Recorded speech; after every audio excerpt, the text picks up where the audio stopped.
So, good morning, class. We are going to study today about what we were studying already in the last class. That we have already discussed about the trajectory of a charge particle if it enters in a uniform magnetic field. तो उस पे किस तरीके की मतलब वो किस तरीके का मोशन में आ जाता है, ठीक है। उस पर कुछ फोर्स लगता है और याद करो मैंने क्या बताया था। सेंट्रीपिटल फोर्स लगता है, कौन लगाता है? मैग्नेटिक फील्ड लगाती है, परपेंडिकुलर वाली। ठीक। तो हमने तीन केसेस हमने पढ़े थे कल। क्या क्या पढ़ा था हमने? पहला केस पढ़ा था जिससे में कि हमारा जो चार्ज पार्टिकल था वो पैरेलली घुस रहा था मैग्नेटिक फील्ड के, तो उस पर कोई इफेक्ट नहीं आ रहा था, ठीक है। वो उसका पाथ बिल्कुल भी नहीं चेंज हो रहा था। Then we have studied about अगर मैग्नेटिक फील्ड परपेंडिकुलर हो और चार्ज मतलब मैग्नेटिक फील्ड ऐसी लगी होगी, चार्ज उसके परपेंडिकुलरली अगर उसके पाथ में घुस रहा हो तो चार्ज का पाथ कैसा आ रहा था? तब वो मैग्नेटिक फील्ड जो है क्या लगा रहा था? एक तरीके का सेंट्रीपिटल फोर्स लगा रहा था उस चार्ज पे। तो सेंट्रीपिटल फोर्स हमेशा हमेशा सेंटर की तरफ एक्ट करती है, ठीक है। ये क्लास 11th में रोटेशनल मैकेनिक्स में हमने ऑलरेडी डिस्कस करा होगा। देन क्या होता है कि चार्ज जो है वो गोल गोल गोल गोल घूमने लगता है जब मैग्नेटिक फील्ड परपेंडिकुलर होती है।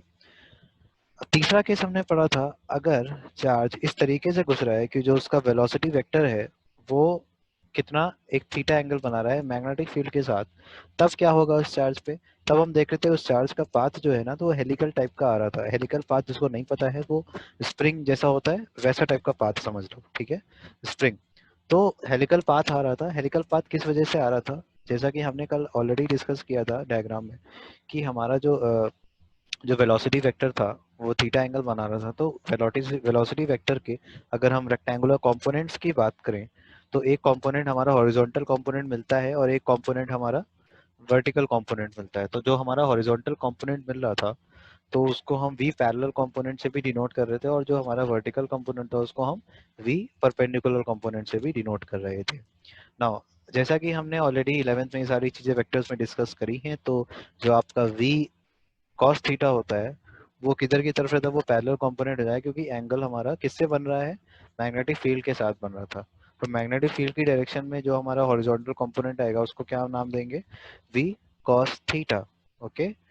और उसके अलावा ऑल्टरनेट जो दूसरा वाला रेक्टेंगुलर कंपोनेंट बचा वो बन जाता है वी साइन थीटा, ठीक है। V sine theta. तो वो जो वी साइन थीटा है वो किस डायरेक्शन में था? वो अपवर्ड की डायरेक्शन में आ रहा था, ठीक है। तो वो परपेंडिकुलर था हमारे इसके, जो हमारा वी हॉरिजॉन्टल कंपोनेंट है, ये दोनों आपस में क्या थे? परपेंडिकुलर थे। So v sine theta. अब क्योंकि वी कॉस थीटा हमारे पैरेलली लग रहा है तो वो क्या करता है? चार्ज पे उतना इफेक्ट नहीं डालता, बल्कि चार्ज जिस वेलोसिटी से आ रहा है उतनी ही वेलोसिटी से आगे बढ़ रहा होता है। बट जो हमारा वेलोसिटी का जो वी साइन थीटा कंपोनेंट है, यानी कि जो वी परपेंडिकुलर कंपोनेंट है, वो क्या करता है? वो उसको एक सर्कुलर पाथ देता है। वो उसको कहता है कि तुम गोल गोल घूमो। तो क्या होता है कि वो गोल गोल घूमने लगता है और साथ में वो आगे भी जा रहा है। तो जब वो गोल गोल भी घूम रहा है और आगे भी जा रहा है तो हम क्या कह सकते हैं? That path is helical. और उस हेलिकल पाथ का हमने एक लेंथ एक देखा था, उसको पिच कहते हैं। यानी कि एक कंप्लीट रेवोल्यूशन करते हुए वो कितने से आगे गया, ठीक है। एक मतलब एक पॉइंट से स्टार्ट किया और वो पूरा गोल घूम के उसी पॉइंट पे आ गया, बट वो आगे जा चुका है। तो कितना आगे जा चुका है दैट लेंथ हम किस तरह से निकाल रहे थे? वो हमारा टाइम पीरियड और उसके वेलोसिटी की मदद से निकल के आ रहा था। दैट वाज हमारा पिच। आज हमें डिस्कस करना था what happens when a charge enters where both electric field as well as magnetic field exists। ठीक है। क्या होगा जब हम एग्जिस्ट परपेंडिकुलरली? ये बहुत ही इंपॉर्टेंट है, परपेंडिकुलर ही होना चाहिए। परपेंडिकुलर। ओके। परपेंडिकुलरली। परपेंडिकुलरली। तो क्या होगा जब परपेंडिकुलरली जाएगी?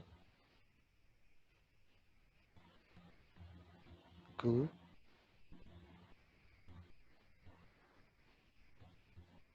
हाँ। ओके। सो क्या होगा जब परपेंडिकुलरली जाएगी? तो देखो इसको मैं बनाता हूं तो ध्यान से देखना। फॉर एग्जांपल हमारे पास क्रॉस की मैग्नेटिक फील्ड है, ठीक है, सपोज से वी हैव क्रॉस की हमारे पास मैग्नेटिक फील्ड है इस तरह से, ओके, ये क्रॉस की हमारी मैग्नेटिक फील्ड है, इस तरह से लग रही है इस पे।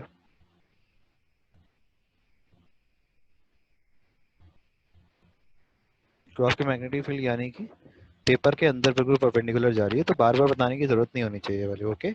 आप लोग को ये चीज बिल्कुल अच्छे से समझ में आ जाना चाहिए। यहाँ पे मैं बनाता हूँ दो स्लिट। स्लिट मतलब कि एक ऐसा, समझ लो एक तरीके की स्लिट, एक तरीके का क्या होता है, एक लंबा सा वॉल है, समझ लो एक लंबी सी वॉल है, उसमें एक किसके इलेक्ट्रॉन के ऑर्डर का, मतलब जितना छोटा इलेक्ट्रॉन होता है उसके ऑर्डर का हमने एक होल बना दिया है। वो होल बहुत ही छोटा है, किसके ऑर्डर का, उस पार्टिकल के ऑर्डर का है कि इसमें से उस पार्टिकल ही घुस पाएगा, ठीक। तो सो फॉर एग्जांपल ये दो स्लिट है हमारे, इसको हम नाम दे देते हैं slit 1 and slit 2, S1 and S2 नाम दे देते हैं, ठीक है, S1 एंड S2, S1 और ये हमारा हो गया S2, ओके। तो हमारे पास दो स्लिट है, क्या हो रहा है, हमारा जो चार्ज पार्टिकल है वो लेफ्ट साइड से अंदर को घुस रहा है, ठीक है, लेफ्ट चार्ज पार्टिकल हम इस तरह से दिखाते हैं, अंदर से ऐसे घुस रहा है, ठीक। तो अब देखो, और यहाँ पे हम मैग्नेटिक मैग्नेटिक फील्ड तो लगा लिया, इलेक्ट्रिक फील्ड भी लगा लेते हैं। इलेक्ट्रिक फील्ड हमारी, मैं दूसरे कलर से बना लेता हूँ, इलेक्ट्रिक फील्ड हमारी जो है वो इस तरीके से है कि एक ये पैरेलल प्लेट समझ लो, एक पैरेलल प्लेट है, ठीक है, एक ऐसे पैरेलल प्लेट है, और हमारी जो इलेक्ट्रिक फील्ड है वो इस तरीके से एक्ट कर रही है इस पे, इस तरीके से आ रही है, ठीक है, इलेक्ट्रिक फील्ड हमारी इस तरीके से लग रही है इस पैरेलल प्लेट पे, ऐसे यूनिफॉर्म है दोनों ही चीज, इस बात को ध्यान रखना। ऐसा नहीं कि नॉन यूनिफॉर्म मान लो कुछ भी कहीं से भी, ऐसा नहीं है, दोनों ही यूनिफॉर्म है, मैग्नेटिक फील्ड भी और इलेक्ट्रिक फील्ड भी, ओके। हो गए, यहाँ पे ये चीजें हो गई। उसके बाद अब आप ऑब्वियसली जानते हो ना, ऊपर वाला पॉजिटिव हो जाएगा, नीचे वाला नेगेटिव हो जाएगा, ये तो बताने की जरूरत तो मुझे नहीं लगता कि होगी आप लोगों को। दिस विल बी, ये हमारा पॉजिटिव चार्ज होगा, ओके, ये सारे पॉजिटिव होंगे, और नीचे वाले हमारे सारे होंगे नेगेटिव। तो हम उसको भी लिख देते, पॉजिटिव लिख दिया, नेगेटिव लिखने की जरूरत नहीं, वो ऑलरेडी अंडरस्टूड है। पॉजिटिव से नेगेटिव जाती है लाइन इलेक्ट्रिक फील्ड की, आपको पता है। अब चार्ज पार्टिकल अंदर घुसा, अब याद करो जब क्रॉस की मैग्नेटिक फील्ड की तो चार्ज की ट्रेजेक्ट्री हमारी कैसी बन रही थी, चार्ज की ट्रेजेक्ट्री हमारी जो बन रही थी वो ऊपर की तरफ आ रही थी कुछ इस तरीके से। जो चार्ज की हमारी ट्रेजेक्ट्री बन रही थी वो हम इस तरह से दिखा सकते हैं कि चार्ज हमारा आ रहा था और इधर को ऐसे ऊपर को जा रहा था, इस तरीके से जा रहा था, और इलेक्ट्रिक फील्ड की वजह से क्या होगा, चार्ज नीचे की तरफ जाएगा, जाएगा कि नहीं जाएगा, ठीक है, चार्ज इधर की तरफ जाएगा। अब ये जो ट्रेजेक्ट्री बन रही है ये मैग्नेटिक फील्ड की वजह से बन रही है, और ये वाली ट्रेजेक्ट्री हमारे इलेक्ट्रिक फील्ड की वजह से बन रही है। तो चार्ज जैसे अंदर घुसेंगे ना स्लिट 1 से, वो क्या करेंगे, डिफ्लेक्ट हो जाएंगे इधर से उधर, इधर से, भाई जिसको ऊपर डिफ्लेक्ट, मतलब जिसका ऑब्वियसली जो फोर्स जैसा जैसा होगा वैसे तरीके से डिफ्लेक्ट करेगा। फॉर एग्जांपल मैग्नेटिक फील्ड ज्यादा पावरफुल है इलेक्ट्रिक फील्ड से, तो वो डिफ्लेक्ट करा देगा मैग्नेटिक फील्ड उसको अपने तरीके से। और अगर इलेक्ट्रिक फील्ड ज्यादा कम पावरफुल हो गए मैग्नेटिक फील्ड से, तो वो इलेक्ट्रिक फील्ड अपने तरीके से पार्टिकल को डिफ्लेक्ट करा देगा। बट कुछ पार्टिकल ऐसे होंगे जो कि पास हो जा रहे होंगे, ठीक है, कुछ पार्टिकल ऐसे होंगे जो कि इस तरीके से बिल्कुल सीधे ऐसे पास हो जा रहे होंगे स्लिट के अंदर से। वो जो पार्टिकल्स हैं जो पास हो जा रहे अनडिफ्लेक्टेड, अनडिफ्लेक्टेड जो पास हो रहे हैं पार्टिकल, उनको हम क्या बोलेंगे कि इस पार्टिकल पे जो इलेक्ट्रिक फील्ड है और मैग्नेटिक फील्ड है दोनों ही लग रही है, बट कैसी लग रही है, equal and opposite, equal and opposite लग रही है। तो दोनों एक दूसरे को क्या कर रही है, कैंसल आउट कर रही है, और हमारा पार्टिकल बिना कहीं डेविएट हुए बिल्कुल सीधे पास हो जा रहा है, ठीक। तो इस सिनेरियो में हम क्या लिख सकते हैं, जो सिनेरियो है उसमें हम क्या लिख सकते हैं, जो इलेक्ट्रोस्टैटिक फोर्स है एफ ई से हम डिनोट कर देते हैं उसको, विल बी इक्वल टू हमारा magnetic Lorentz force F B, ऐसा लिख सकते हैं ना हम। नाउ इसको अगर हम इलेबोरेट करके थोड़ा लिखें तो हम क्या, एफ ई हमारा क्या होता है, मतलब इलेक्ट्रोस्टैटिक फोर्स हमारा किसके बराबर होता है, क्यू इंटू इलेक्ट्रिक फील्ड के, चार्ज इंटू इलेक्ट्रिक फील्ड के, ठीक है। अगर ये चीज नहीं क्लियर हो तो एक बार इलेक्ट्रोस्टैटिक्स वाला चैप्टर देख लो। देन ये किसके बराबर हो जाएगा, मैग्नेटिक लॉरेंस फोर्स, जैसा कि हमने अभी निकाला क्या था, क्यू वी भी, ठीक है, क्यू वी वी, अब देखो यहाँ पे वी वी, आप बोलोगे sir v v sine theta होता है, आपने साइन थीटा क्यों नहीं लिया? बेटा देखो वेलोसिटी और जो मैग्नेटिक फील्ड है उसके बीच का एंगल कितना आ रहा है? अनडिफ्लेक्टेड वाले की अगर हम बात करें, वेलोसिटी की इधर राइट साइड लग रही है, मैग्नेटिक फील्ड हमारी अंदर इनटू द पेपर है, तो दोनों एक दूसरे के परपेंडिकुलर हो गए। परपेंडिकुलर यानी कि साइन 90 डिग्री है, साइन 90 डिग्री 1 होता है, इसलिए मैंने डायरेक्ट क्यू वी लिख दिया। ठीक है, इतनी चीजें अब अंडरस्टूड हो जानी चाहिए। नाउ अब हम क्या देखने को मिल रहा है, क्यू से क्यू हमारा चार्ज से चार्ज कैंसिल हो गया, क्या बचा? E is equal to v into v. अब यहाँ पे v क्या है? उस पार्टिकल की वेलोसिटी। तो क्या हम पार्टिकल की वेलोसिटी को ऐसे नहीं लिख सकते, v velocity of this particle is equal to e upon v? अच्छा, अब आपको याद आ रहा होगा कि ये e अपॉन b तो देखा देखा लग रहा है। यस, आपने ये देखा है क्लास 11th के चैप्टर 2 केमिस्ट्री में, जब हम इलेक्ट्रोमैग्नेटिक फील्ड्स के बारे में पढ़ रहे थे, है ना, इलेक्ट्रोमैग्नेटिक वेव्स के बारे में पढ़ रहे थे, ईएम वेव्स के बारे में पढ़ रहे थे, तब आपने वहां पे ये एक्सप्रेशन को देखा था। तो ठीक है, ये एक्सप्रेशन अगर आपने देख लिया तो ये किसकी वेलोसिटी होगी? उस अनडिफ्लेक्टेड चार्ज पार्टिकल की। ठीक है, और देखो आप ध्यान से देखो, ये वेलोसिटी उस चार्ज के मैग्नीट्यूड पे नहीं डिपेंड कर रही है, कितना भी हो, है ना, देख पा रहे हो आप लोग। अब हमारा जो नेक्स्ट टॉपिक हमको पढ़ना है वो थोड़ा सा इंपॉर्टेंट है, वो है force on a current carrying conductor inside a magnetic field. ठीक है, force on a current carrying conductor, sorry, current carrying conductor inside a magnetic field. कैसी magnetic field? Uniform magnetic field inside a uniform, 1 minute, एक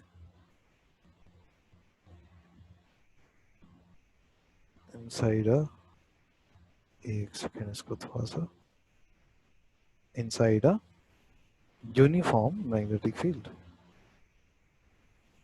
uniform magnetic field, magnetic field.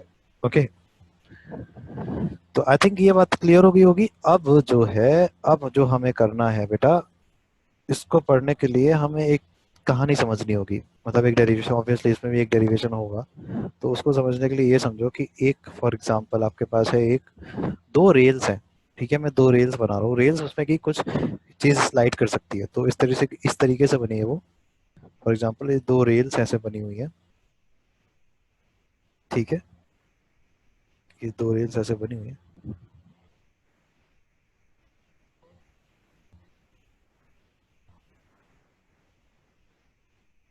ठीक है, ये दो rails इस तरीके से बनी हुई है, ऐसी है कि इसमें से जो कंडक्टर अगर हम रखें ना, ये कोई स्ट्रेट कंडक्टर हम रखें तो वो स्लाइड हो सके, तो स्ट्रेट कंडक्टर हम दूसरे कलर से इसको बनाते हैं और रख देते हैं वहां पर।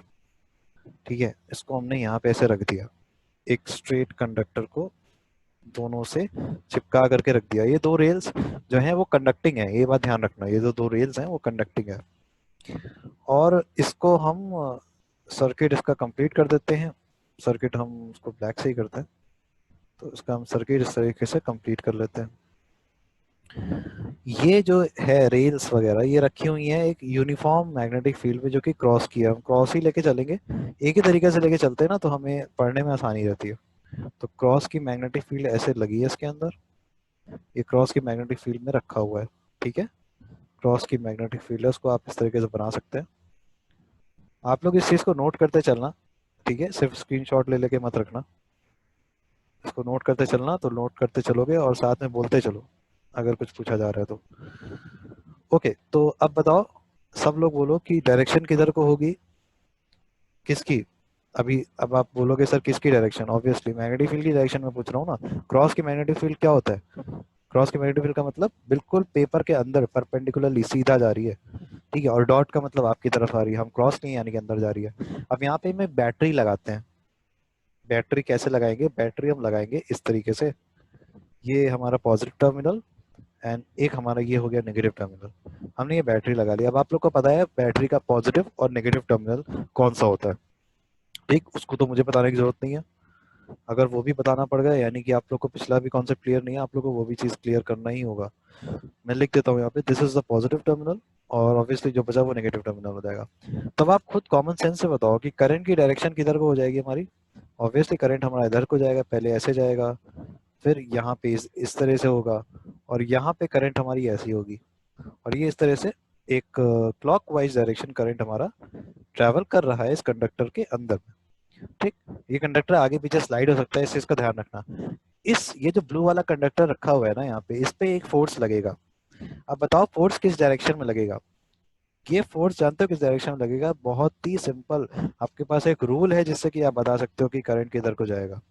आपको सॉरी, ये कंडक्टर का फोर्स किधर साइड किस डायरेक्शन में लगेगा। ये आपका करंट आई है, ठीक है, मैं लिख दे रहा हूँ, ये करंट आई है, और ये हमारी क्रॉस की मैग्नेटिक फील्ड है। तो यहाँ पे मैं बीच में एक बी लिख दे रहा हूँ, जिससे कि आप लोग को पता चल जाए कि ये मैग्नेटिक फील्ड को बता रहा है। ठीक, this B is magnetic field, this I is current. अब हम यहाँ पे इस कंडक्टर पे फोर्स किस डायरेक्शन में लग रहा है हम उसकी बात करेंगे। तो हमारे पास है फ्लेमिंग्स का लेफ्ट हैंड रूल। फ्लेमिंग्स का लेफ्ट हैंड रूल हम किस तरह से अपने लेफ्ट हैंड को रखते हैं? तो सामने अपने लेफ्ट हैंड को रख लो, बिल्कुल स्क्रीन के सामने, बिल्कुल दिख रहा होगा आप लोगों को। और इसमें किस चीज की डायरेक्शन फिक्स है? हमारी करंट और मैग्नेटिक फील्ड की डायरेक्शन हमारी फिक्स है। तो हम मैग्नेटिक फील्ड, जो फिंगर हमारी मैग्नेटिक फील्ड की डायरेक्शन देती है, उसको हम फिक्स कर देते हैं। यानी कि कौन सी फिंगर? हमारी फर्स्ट वाली फिंगर, जो हमारी लेफ्ट हैंड की फर्स्ट फिंगर है, थंब के बगल वाली। ठीक, थंब के बगल वाली जो फर्स्ट फिंगर है वो किसकी डायरेक्शन देती है? वो देती है मैग्नेटिक फील्ड की डायरेक्शन। तो हमने पॉइंट कर दिया मैग्नेटिक फील्ड की तरफ में, मैग्नेटिक फील्ड हमारी फिक्स है। और हमारा जो मिडिल फिंगर होता है वो करंट की डायरेक्शन में हम उसको रखते हैं। तो ठीक है, आप कंडक्टर पे इसको लेके आओ, क्योंकि कंडक्टर पे आपको निकालना है ना कि फोर्स कहाँ लगेगा। कंडक्टर पे अपनी लेफ्ट हैंड को लेकर के आओ, मैग्नेटिक फील्ड अंदर की तरफ पॉइंट कर रही है वाली फिंगर, मिडिल फिंगर को आप किसकी डायरेक्शन में कर दोगे? करंट की डायरेक्शन में। तो अपने हाथ को कुछ ऐसे कर दोगे कि आपकी इस समय जो हाथ का सिनेरियो होगा लेफ्ट हैंड का, वो कुछ ऐसा होगा कि आपकी जो फर्स्ट वाली फिंगर है वो अंदर को पॉइंट कर रही होगी, बिल्कुल सामने की तरफ पॉइंट कर रही होगी।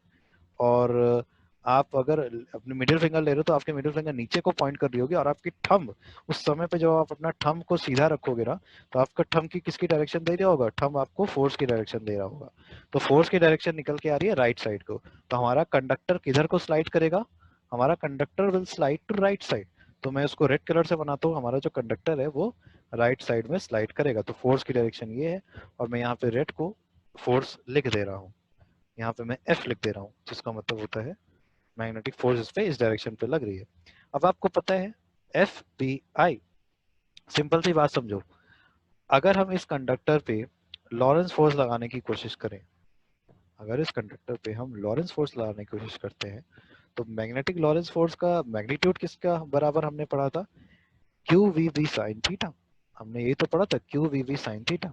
अच्छा, अब आप सोच रहे हो कि सर ये तो पूरा एक कंडक्टर है, इस पे हम चार्ज कितना लें? तो हम इस पे लेते हैं बेटा चार्ज पर यूनिट वॉल्यूम लेते हैं इसमें। समझ में आ रहा है? चार्ज पर यूनिट वॉल्यूम इस पे कंसिडर करते हैं। चार्ज पर यूनिट वॉल्यूम कंसिडर करने के बाद हम क्या चीज कंसिडर करते हैं बेटा? जैसे ही हम चार्ज पर यूनिट यूनिट वॉल्यूम की बात करेंगे ना, हमको इस कंडक्टर का एरिया ऑफ क्रॉस सेक्शन और लेंथ के बारे में आइडिया होना चाहिए। तो हमारा लेंथ एल है इस कंडक्टर का, ठीक है, इस कंडक्टर की हमारी लेंथ एल है। इसको अगर हम अलग से कहीं लिखना चाहें तो हम लिख सकते हैं। तो यहाँ पे मैं लिख देता हूँ, इस कंडक्टर की जो हमारी लेंथ निकल के आ रही है, that is equal to L. ठीक है, ये कंडक्टर की लेंथ है, जो कि किसके बराबर है? हमारे एल के बराबर है। सपोज से हमने लिख दिया, ठीक है, ये एल है बेटा, आई मत समझ लेना इसको, दिस इज एल। हम इसको एल लेके चल रहे हैं इसकी लेंथ को, और एरिया ऑफ क्रॉस सेक्शन को हम ए मान के चल रहे हैं। तो अभी तक अगर ये फिगर बिल्कुल क्लियर हो गया है तो हम उसके डेरिवेशन की बात करेंगे। ठीक है, तो आई होप तुम लोग को ये चीज क्लियर हो गई होगी। हम इसके डेरिवेशन की बात करने वाले हैं। इसके डेरिवेशन में सबसे जरूरी चीज हमें लॉरेंस फोर्स को लिखना आना चाहिए, और लॉरेंस फोर्स में हमको जरूरत है चार्ज की। तो चार्ज हम यहाँ पे सिंगल नहीं लिख सकते, तो हम लिखेंगे चार्ज पर यूनिट वॉल्यूम, क्योंकि हम तो एक पूरे कंडक्टर की बात करें, कोई सिंगल चार्ज की बात नहीं कर रहे हैं। ठीक है, तो चार्ज पर यूनिट वॉल्यूम की लिखेंगे। तो चार्ज पर यूनिट वॉल्यूम को हम लिख सकते हैं किस तरीके से? चार्ज पर unit volume is equal to n, हम इसको एन के फॉर्म में लिख सकते हैं ना। पूरा फिगर हमने समझ लिया था क्या चीजें क्या हो रही हैं। फ्लेमिंग्स लेफ्ट हैंड रूल का लगा के हमने ये समझ लिया था कि फोर्स की डायरेक्शन किधर को है। अब मैग्नीट्यूड, उस फोर्स का मैग्नीट्यूड किसके बराबर होगा वो हमने पता लगाया थोड़ा सा डेरिवेशन करके। ठीक है, जैसा कि आप, मैंने पहले ही बताया था कि यहाँ पे चार्ज, हम तो एक चार्ज की तो बात करेंगे नहीं, यहाँ पे कई सारे चार्जेस है इस कंडक्टर के अंदर, है ना, कई सारे फ्री इलेक्ट्रॉन्स होंगे, हम उसकी बात करेंगे। ओके। और यहाँ पे फ्री इलेक्ट्रॉन के मैग्नीट्यूड की लेके बात करेंगे, तो माइनस इलेक्ट्रॉन में माइनस आना चाहिए उसके मैग्नीट्यूड में, हम उस माइनस को कंसिडर अभी नहीं कर रहे ताकि हमारा डेरिवेशन थोड़ा सा हमें और इजी लगे। Okay, so what is happening है, एक चार्ज पे अगर हम लॉरेंस फोर्स की बात करें तो लॉरेंस फोर्स एक चार्ज पे कितना लगेगा, दैट इज आपका ये F is equal to F will be is equal to e v B sine theta. यहाँ पे ई क्यों यूज किया हमने, क्योंकि हम चार्ज को इलेक्ट्रॉन लेके चल रहे हैं। E v B sine theta ये तो हमें पता ही है। अब हम यहाँ पे जो कंडक्टर की बात करेंगे तो वहाँ पे हम लेंगे चार्ज पर यूनिट वॉल्यूम, और जिसको हम एन से, स्मॉल एन से डिनोट करेंगे। चार्ज पर यूनिट वॉल्यूम हमने लिखा है क्यू अपॉन वी, ठीक है, ताकि तुम लोग को क्लियर हो। उसके बाद तो हम क्या कह सकते हैं, तो टोटल नंबर ऑफ चार्ज जो होगा, total number of charge will be equal to capital N, ठीक है। टोटल नंबर ऑफ चार्ज हम कैपिटल एन लेके चल रहे हैं, तो यहाँ पे जो कैपिटल एन होगा वो किसके बराबर हो जाएगा, ऑब्वियसली अगर हमें टोटल नंबर ऑफ चार्ज निकालना है, चार्ज पर यूनिट वॉल्यूम है, तो अगर हम इसको वॉल्यूम से मल्टीप्लाई कर देंगे तो हमारे पास सिर्फ नंबर बचेगा, है ना। तो total number of electron will be equal to small n into volume. और वॉल्यूम क्या होता है हमारा, एरिया इंटू लेंथ। वॉल्यूम तुम्हारा एरिया इंटू लेंथ ही तो होता है डायमेंशन के अकॉर्डिंग, देखो क्लास 11th में डायमेंशन फॉर्मूला आपने ऑलरेडी पढ़ा है। ओके, उसके बाद आपको ये पता है देयरफॉर जो हमारा इसको हम अगर एन इंटू वॉल्यूम को, स्मॉल एन इंटू वॉल्यूम को अगर हम लिखें तो क्या हो जाएगा, capital N will be equal to small n into area into length, इस तरह से लिख सकते हैं हम।